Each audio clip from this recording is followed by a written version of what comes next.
Those then that have seen these before, they'll know that these are lockdown logs. Was brought in last year. Was Nigel's idea to basically interview and have a chat with people about their cars, their projects, kind of stuff that you're not really seeing because the shows aren't here. It's been very successful. People seem to enjoy them. People like coming on, showing off what they have, and getting to chat about it. The last one of these I did was with Jack Hill with a 20 valve turbo 993 Polo, and this is actually his brother Jayme. So Jamie's Mini is, like a lot of my projects, a long term project, but it's absolutely insane, the detail in it. Um, we'll see very shortly what it all is. Let's see if we can add him in here. We're running a bit later than normal. These mini guys are a bit diva-ish, it seems. Let's see. Is the request sent?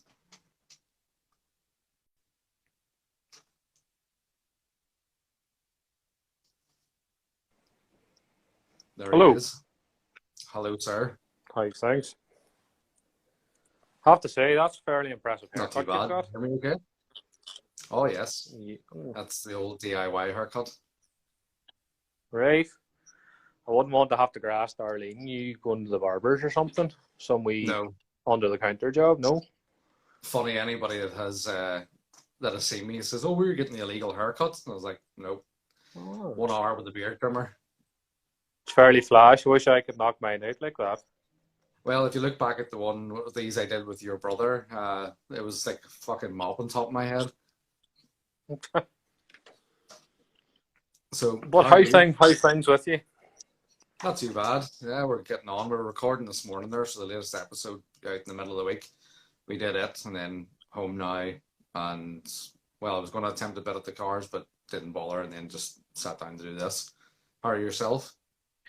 Aye, here. Can't really complain. Suppose it's like Oh, everybody else. You're just getting on with what you can. Work and that's it.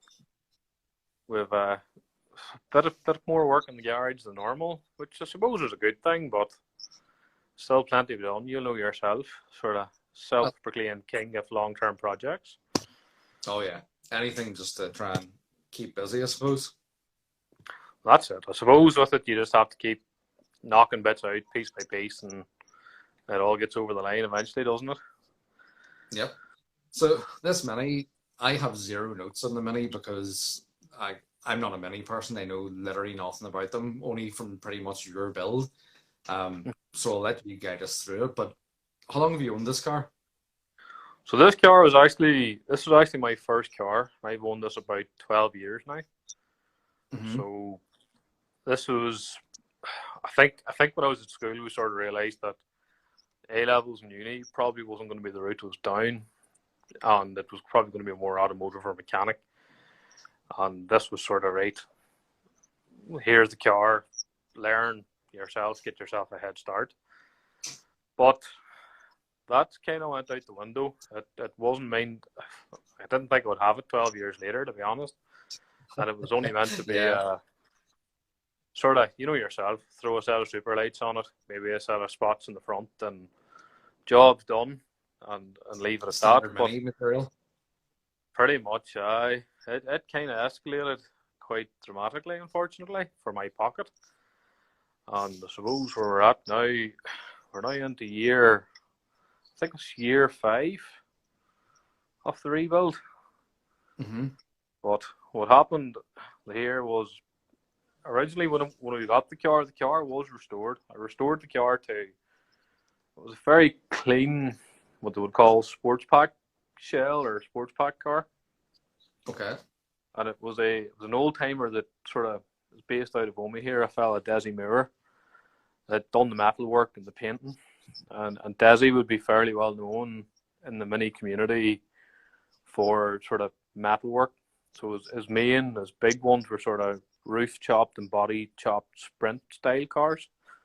All right. The man was kind of, again, it wasn't meant to be a restoration. I dropped the car thinking it was only going to be a bit of welding along the sort of bottom of the windscreen and put a set of arches on.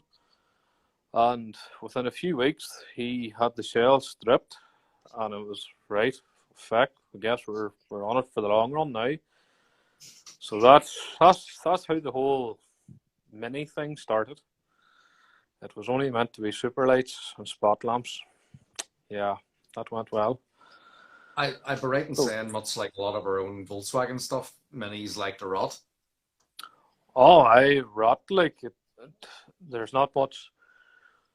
There's Kane Hagen would be one of my best mates at the minute, and he has a wee business doing sort of bit of restoration work and parts and stuff. And he would tell you that any car that comes through the door to him to have welding done has at very least a front end, a scuttle, two A-panelled doors, and most likely a portion of the boot floor.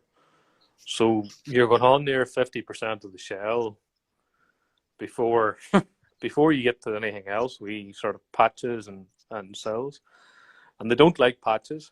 Like if you put a patch on it, you can be fairly certain you come back the next year and they rot. It's Yeah. just at the end of the day, it's a 50-year-old. I suppose now it's going on more. It's going on 60 or 70-year-old coming up to now of a design, and really they haven't changed too much over the years. They're I know whenever I stripped this to put the cage and stuff into it, I was a bit surprised that how crap the shells in these actually are. They're very weak. They're very flexy. Mm-hmm. So I suppose when you see that, you can sort of see why a lot of them ended up in the breaker's yard or the scrap heap. And they were pretty much everywhere too. You know, they Oh, weren't right. anything special, I suppose, to keep at the time.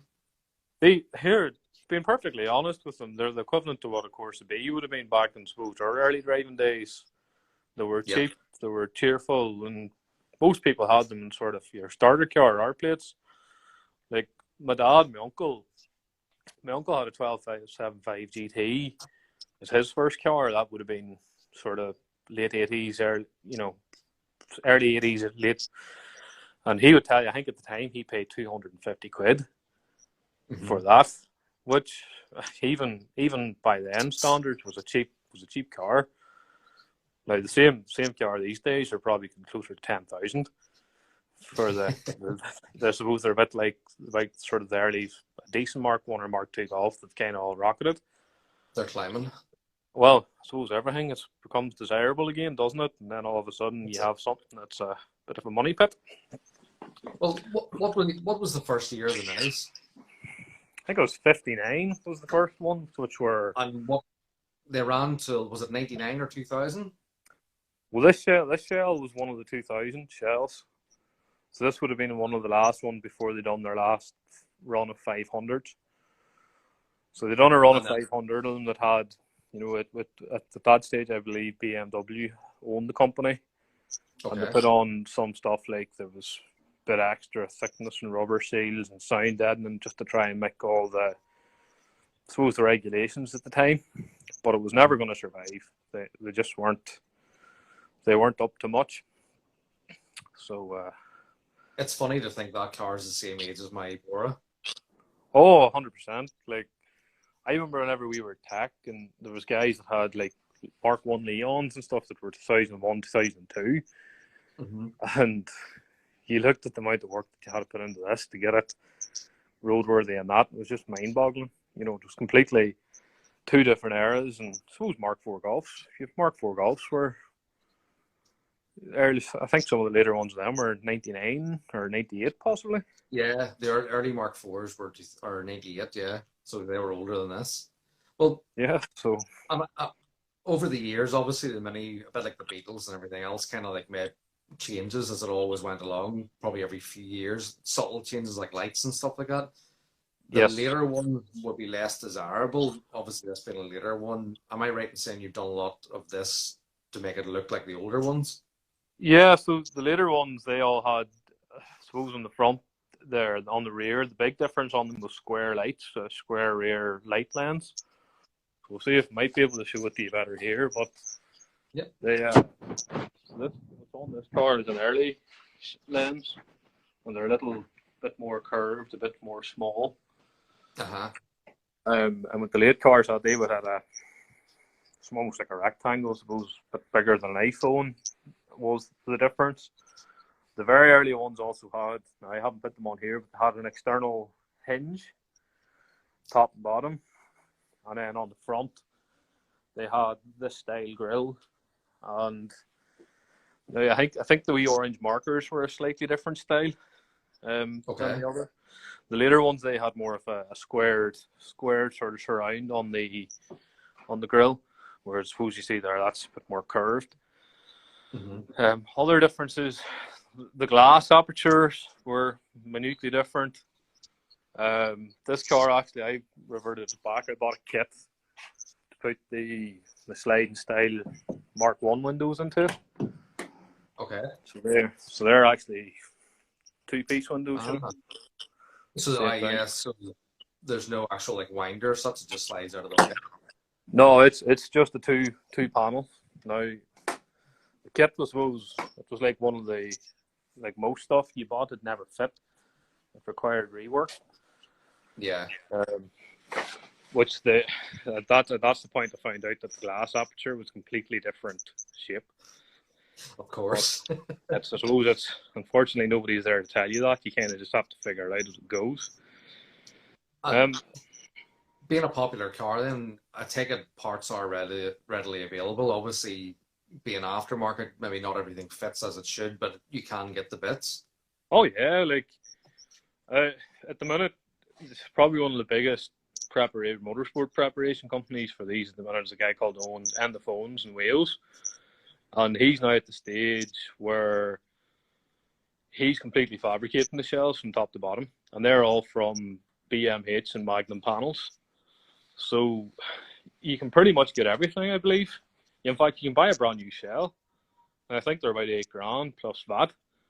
Mm-hmm. But there's, I suppose, British Motor Heritage, there's obviously money there that they're making the tooling. Most of the parts you can buy, engines are getting a wee bit harder. I suppose they're just the raw castings and the blocks. Yeah, you can't get them as easily as they used to be able to. You used to be able to buy a block for maybe like £100, and sort of the later 12.75 capacity. Gearbox casings are fairly easy because I think they fit both 998 and 12.75. What else is pretty handy to get? I think most stuff has actually been reproduced. That's good. I'm kind of at that stage with the Mark III where it's like it's fallen into the kind of slightly more rare bit, and everyone's starting to jack the price of like OEM stuff, but there's very little aftermarket bits or panels, where you could probably nearly buy every panel for that car if you really wanted to, or I'm kind of stuck with that at the minute, so it must be good to get something. It is. I think definitely when you look at them as well, I don't know, like sort of all friend circles that I run in, we're all into kind of this older, like a lot of them old Volkswagens, BMs, stuff like that. And when you start welding and going into working at them, you have a lot going on. The way the press plate for box sections, and there's panels under panels, and then you look at these and you can sort of see why there's so much available for them, because they really are simple. Like even I suppose the tooling for them, like most of the probably the most complicated panel on that's your front wing. Like everything else is fairly low profile and not exactly hard to make tooling for. So your day-to-day job, are you a design engineer, is that right? Yeah, so I'm an engineer by trade. So do you kind of look at stuff like that, thinking, well, this would be easy made, this would be harder to make, that kind of thing? To be fair, it is a bit of a, to try to take some of the enjoyment every year, sort of looking at some of the stuff. There's not, unless it's cast, it's a fairly straightforward, and so with the panel work, it's fairly straightforward. There's not much to it. Like you could reproduce this stuff fairly handy. Mm-hmm. So, well, and just on the talk of that, then obviously it's not really a car, as you say, you would call a restoration, because obviously you're putting your touch on it. It's probably more resto mod would be the goal for it. But you've a big part in a lot of the parts that are in this, as opposed to buying stuff off the shelf of the aftermarket. You've designed and either fabricated or had fabricated parts. Yeah, was asking how many parts do you reckon you have done?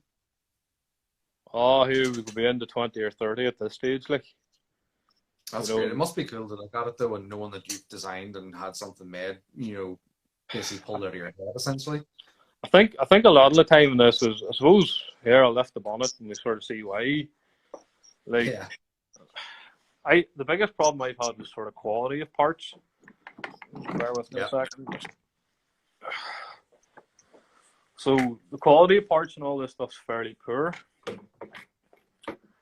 And bear with me just to get this set down. Yeah. No worries.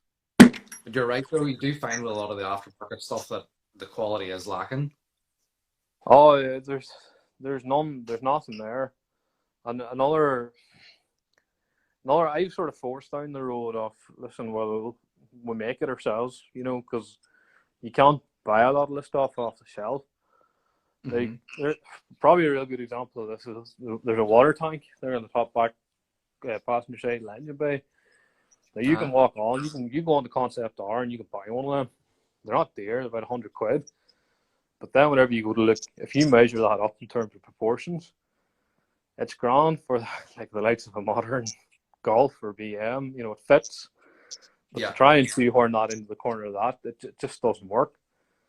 And at that stage, that's where we've sort of had to go, right, what room have we got, and sort of start from scratch. And again, like a Well, lot of that sort of stuff, you'll use standard materials. There's no, you try and cut out the machining as much as possible, but hmm unfortunately, sometimes you have to get something back in the mill and machine it or whatever. and So a lot of the stuff you've had done, obviously you've designed yourself. We're right in saying Peter Brickfab has been a big help with that, with the actual fabrication of it. yeah, Pete. Well, suppose there's the likes of that tank. Pete knocked that out for me from a drawing. We're sort of the cap's just a fairly standard stamped racing cap Yeah. and the neck, but then Pete, he fabbed the part or the body to spec from a Hmm. drawing. Same idea as like the legs of the throttle bodies. Pete. This Whenever I started this project, I was told that you couldn't get this engine in the standard front end Uh-huh. without a modified bonnet, and a big part of that was the throttles and Pete. And the other thing that's not fitted here at the minute is there's a front mount radiator. Um, that thing, is all they're good for. Yeah. There's a front mount radiator in here which isn't fitted at the minute because it's sort of easier to work on when it's not there. But sort of that main problem at all, getting it all under standard bonnet, is why it's got so much custom stuff. I remember seeing that on your build kit, that was a big part of it. I think you've like stripped most of the back of the bracing of the bonnet away, haven't you? Oh, it's a fiberglass shell, so it's actually that's probably the only, other than the arches, the only piece of fiberglass on the car. And Hmm. I'll be honest, I don't like it. I really this fiberglass or GRP is not it's not a nice finished product. It's great whenever it's all at the upper scales of things, and you look at like composites like carbon and stuff like that, some of the top race stuff, and it's fairly well turned out and it's nice finished. This stuff, this is just cheap. Like, this is knock out a mold off something else and throw a few layers of glass in and resin. Yeah, So it's that I have a friend there worked in the fiberglass industry for years, and like the stuff they were pumping out was the quality was unbelievable, but it wasn't automotive parts. But yes. what it seems to be when it comes to automotive parts, you've got anybody just kicking stuff together, and the fit and finish is horrendous.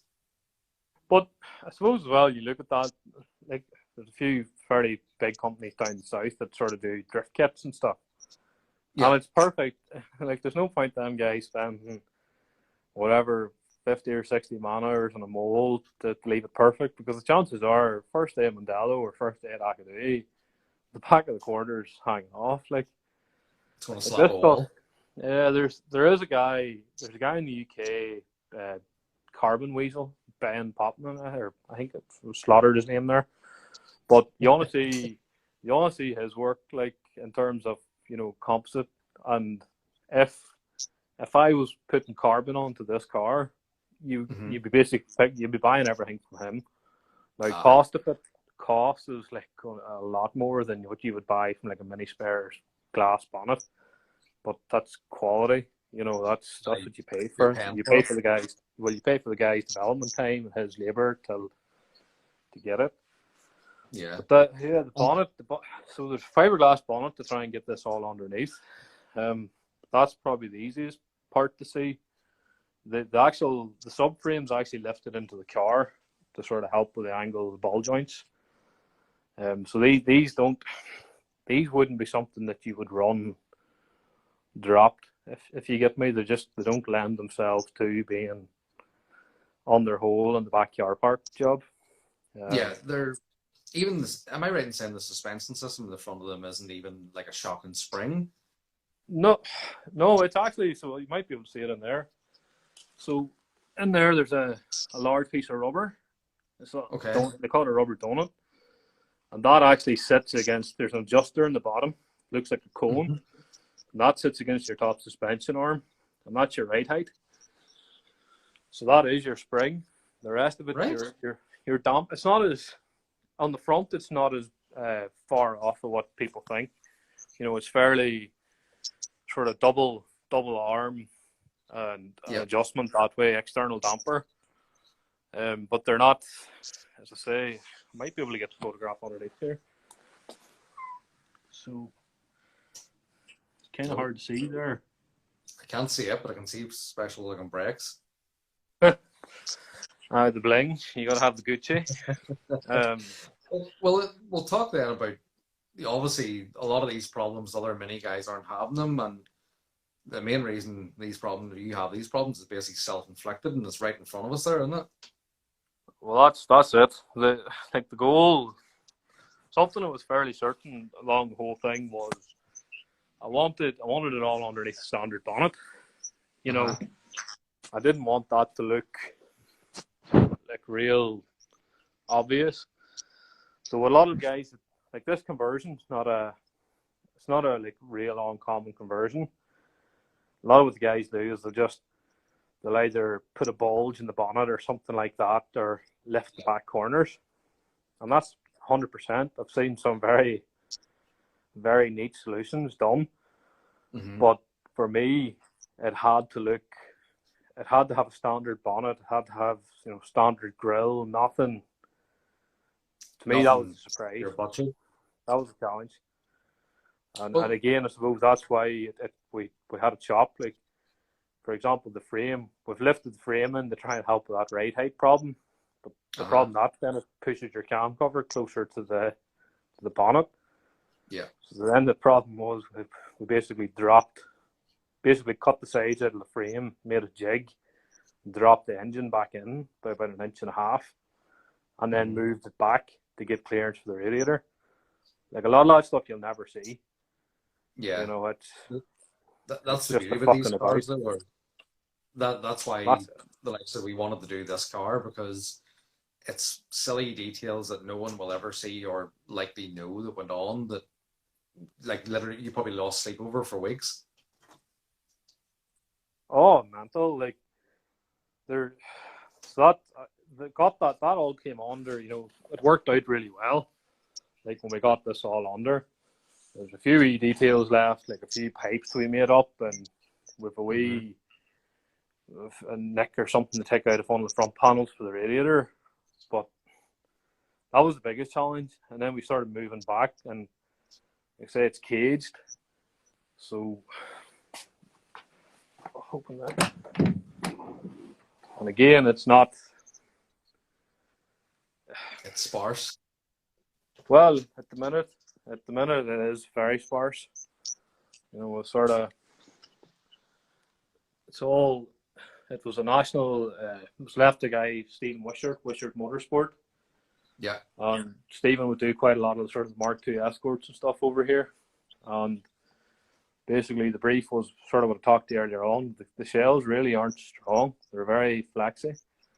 And the whole idea was, listen, we'll put a weld cage in. The chance that if you ever do have the unfortunate hitting it, well, there may be a chance you're going to walk out of it with severe injuries. That was kind of the reason for the cage.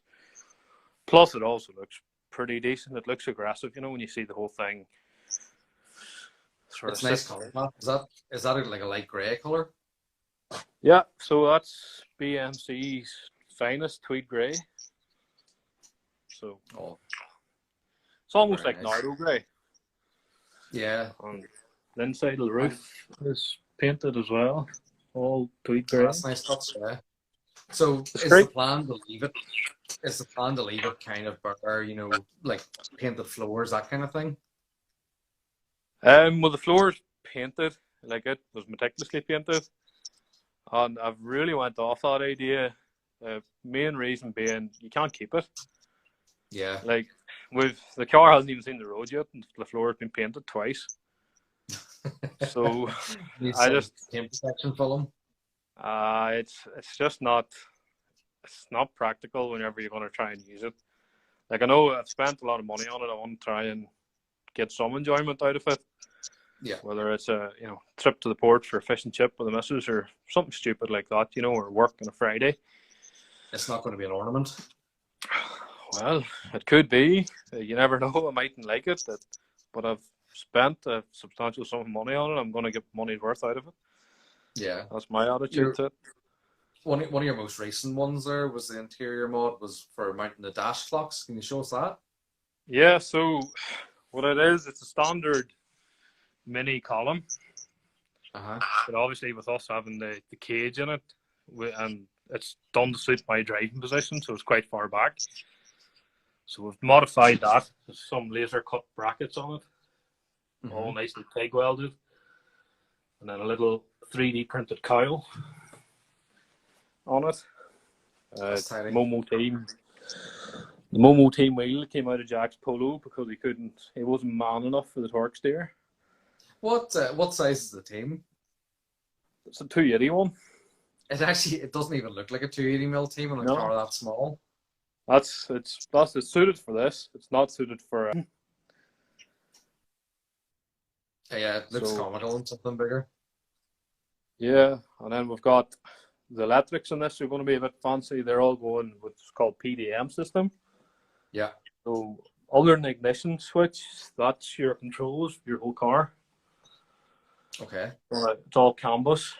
Again, that all work. It'll be a digital dash, and it's all sort of connects by lock of cables, canvas. It's all fairly modern stuff. No fuses. If it gets a voltage trip or something or current spike, it'll reset itself or shut the circuit off. So I bought that last year. That's the next big project, is to get that in. Hopefully at the end of next month. The PDM seem quite popular at the moment with guys of that kind of build as well. Yeah, it is the future on this sort of thing. Like, I think even just I suppose in the high end motorsport, you have the sort of simplicity, which is so big for the thing, but also just again the weight, cups weight. From this, it's not an issue. Like, it was just a case of it was the simplest I could see. So that's where we're at. That's a lot of iron too. Oh, we'll rewire the whole thing top to bottom. Yeah, we'll do. The physical bulk of wiring. With the canvas, you can run a lot less of it. Oh yeah, so on this, like your pad's going to be canvas. You'll have canvas like with the likes of your ECU, your dash, and then you can have stuff like canvas fuel pump. I think that's maybe a bit more upper market, top end of the budget. But I think the big thing is sort of just the size of it. So the actual module that can control 32 circuits is bigger than your iPhone. Right. So you try and do that with fuses and relays, and very quickly you would take up a whole under dash or have to false floor a whole section of it, Yeah, no, you wouldn't get away with what you're doing. Not particularly. So Connor, my battery's getting dangerously close here, so on top gear start to date. So if it drops off, I do apologise. No worries. Well, here, before you go, then we'll just move quickly onto the engine. Yes. Just give us a brief rundown of the engine, because obviously no minis came with a 16 valve, so give us a run about that. Right. So this is the pony, the expensive bit. And this was, I see, Kane Hagen there. He I'm very grateful for the help he gave me with this thing. So Thanks. it's the bottom end of it is mini up until the head gasket.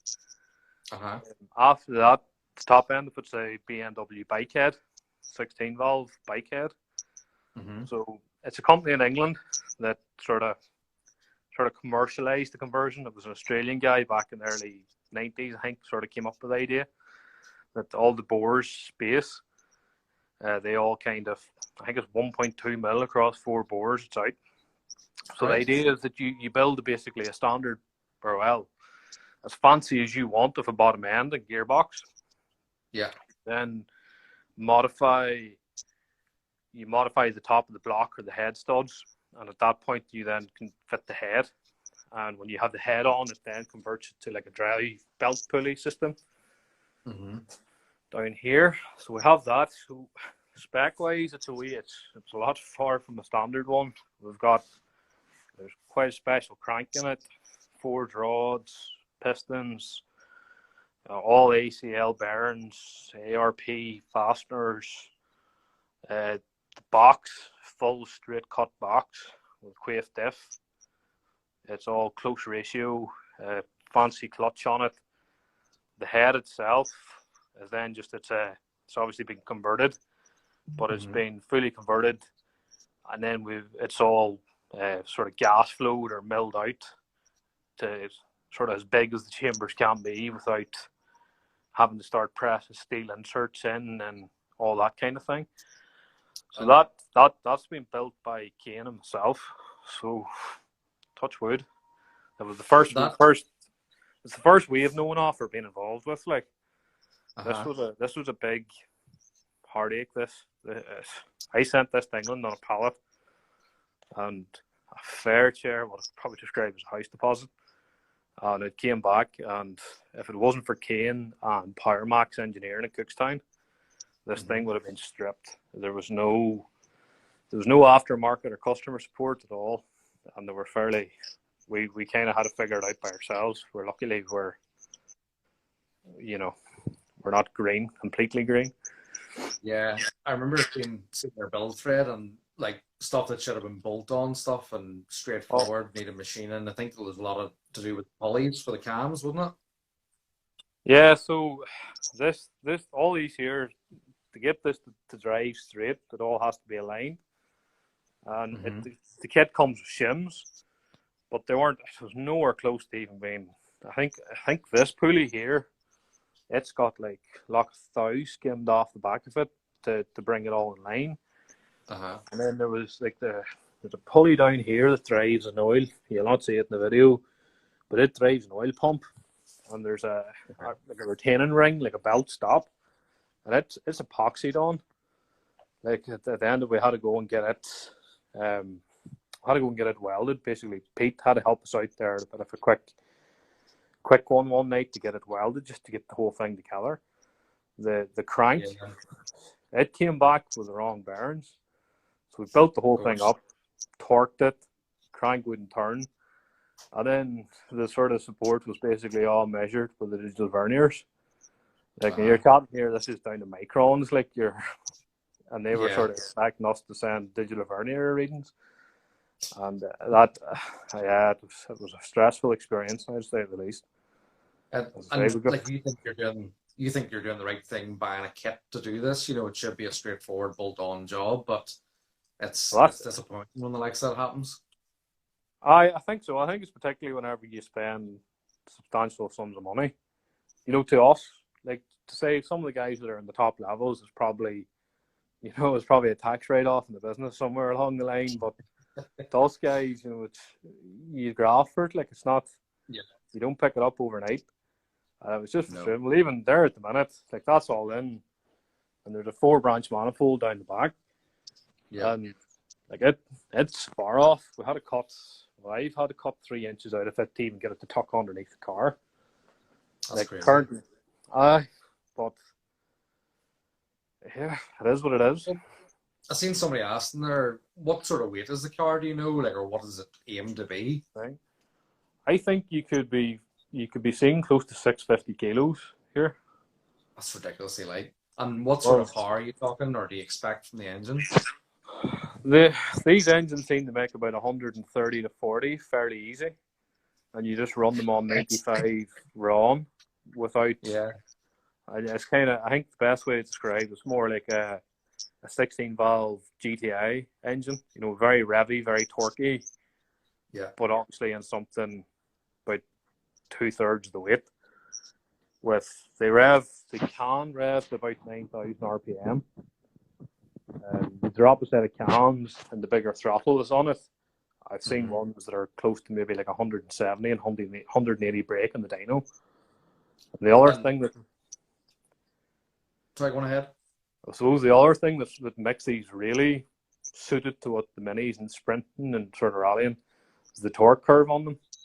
So if you look at some of the dyno graphs, they're showing like 1,000 RPM, but the torque curve's almost consistent the whole way across.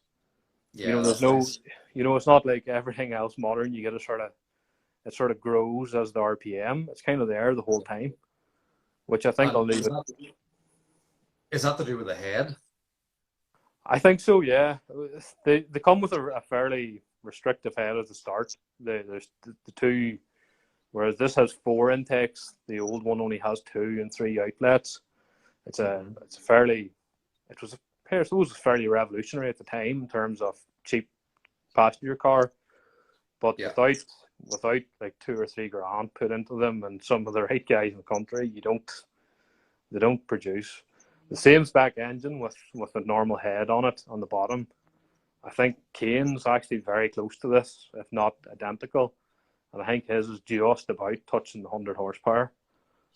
Whereas you throw a head on it, you have another 40%. Easy. That's crazy. Yeah, it goes to show how restrictive the heads are. But then, as you say, it's not what they were built for. They're built as a cheap, like, mass-produced passenger car, essentially. Exactly. Like I suppose they're a bit like a Mark II Escort without the budget on them. You know, they weren't meant to be a motorsport vehicle, but there are companies out there that have done some pretty amazing stuff with them. Like the calipers you touched on earlier on, that's a company called CAD or KAD. I believe the guy that owns KAD has dabbled in sort of vintage Aston Martin racing and stuff like that, and they turn out some of the most amazing. It's probably some of the best quality stuff I've ever bought, you know, in terms of like lower arms and stuff. It's dear. Yeah. But it works. That's right. You know, you buy it once and you don't buy it again. And what bike is the head off? Is it a BMW? It's BMW, so it's a K1100, what they call it. So it's like a cruiser almost. Yeah. So 4-cylinder cruiser. What'll it rev to there with your setup? I think this with the cams, you'll be tailing it off sort of mid-7s. I don't think there's much point pushing it farther than that. But like you say, you drop a 296 duration cam on it, you'll be bouncing 9,000 on the limiter. Like, but what you sort of lose there is you lose mid-range torque. Yeah. They seem to like really shift the torque above 5,000. So I sort of thought, here, that's enough. Like, you don't really need any more, particularly whenever it's only a weekend toy. Like, that's it. And wheels wise, then obviously you talked about mini like earlier. What's your standard for minis? So the wheels are from a company called Force Racing. They're a company in the north of England. So they're a 3-piece billet wheel. A lot of this, as some people will tell you, there's a bit of a fascination with billet. Like ridiculous. That's the engineer. And I think they're either 7.5 or 8, and then they're on an AR1 tire. Again, can't comment. They seem to push fairly well across the garage floor, you know, like. But well, that's all you want. Well, it's easy to roll, so we'll get them. I'd imagine they'll be pretty useless, like, to be honest, and sort of our roads, but we'll give them a go. And are those 13s or 14s? They're a 13-inch rim. So yeah, depending on who you talk to, they'll tell you they're the wrong rims for a mini. Minis, the 10-inch rims are very popular. They perform well on them. These are just a bit more, as I say, Gucci. I just like the bigger rim and the bit more slam tight on it. But it's still got bump. It's got clearance and rebound, and you know, It should work. But you know yourself, no matter what you've done, someone will tell you you're wrong anyway. Oh, I'd say if ever we have to rebuild this thing again, there'll be a lot of learning. Like the backs, learned the sort of hard way here. The whole back of the arch is completely chopped out up into the quarters. Uh-huh.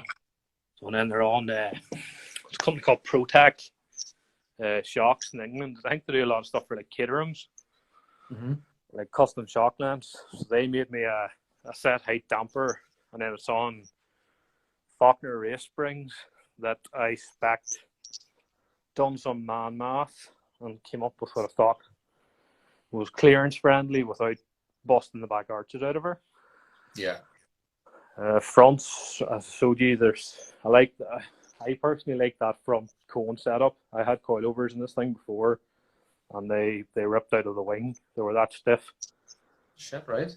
Oh, yeah, they're brutal.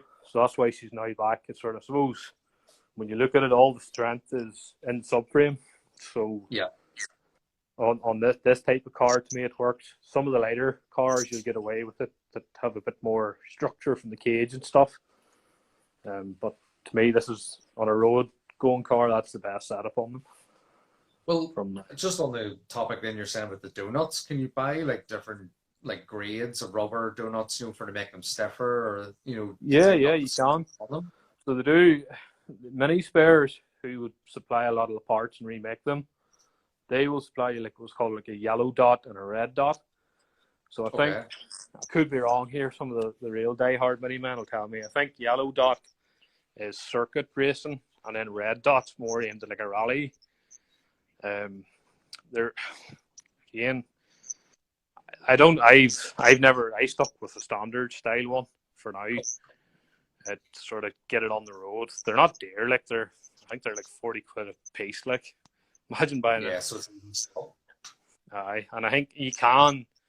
The guys in Japan love these. Like, they've really spent money on stuff, and they're doing some really fancy like polyurethane and fancy progressive rates that are dictated by radiuses and stuff like. Oh, here, them guys are ahead of us in terms of stuff. On the suspension, the seem to be the big hold back on them is on the road stuff is the ball joints and sort of the arms aren't strong on them. I know a lot of people sort of go. You can go to like a metro style hub.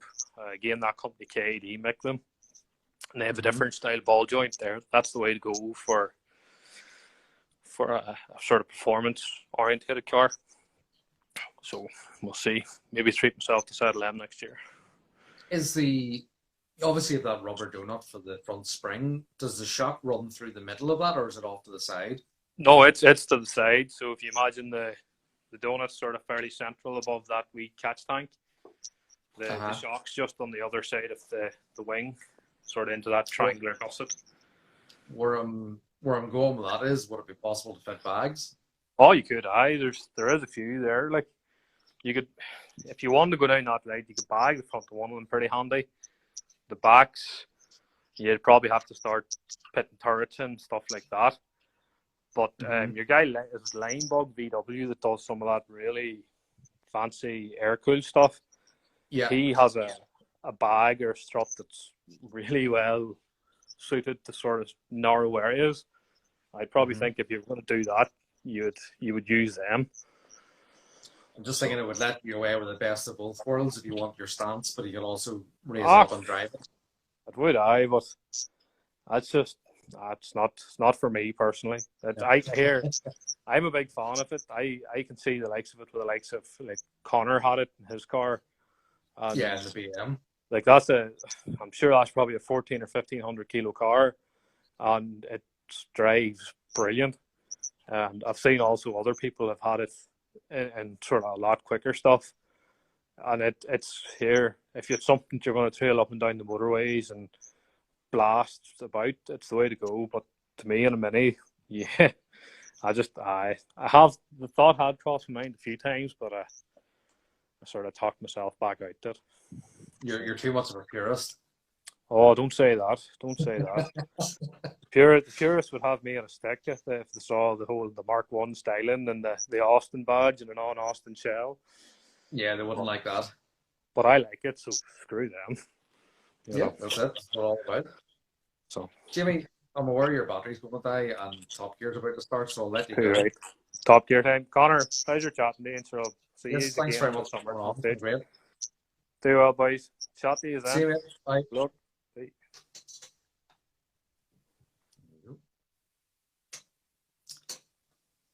There's Brook Frab saying the wrong door handle on it. Yeah, Pete, the man will not sleep tonight, I would say. So, as you just heard, Jamie's Mini is incredible, long-term project, and it just keeps getting better and better. I can't wait to see it done. I actually would like a good look around it now, but obviously with restrictions we can't. But it definitely a good poke around it, half stripped. Thanks for joining us, folks. It's been really, really good. I really personally enjoyed that one myself.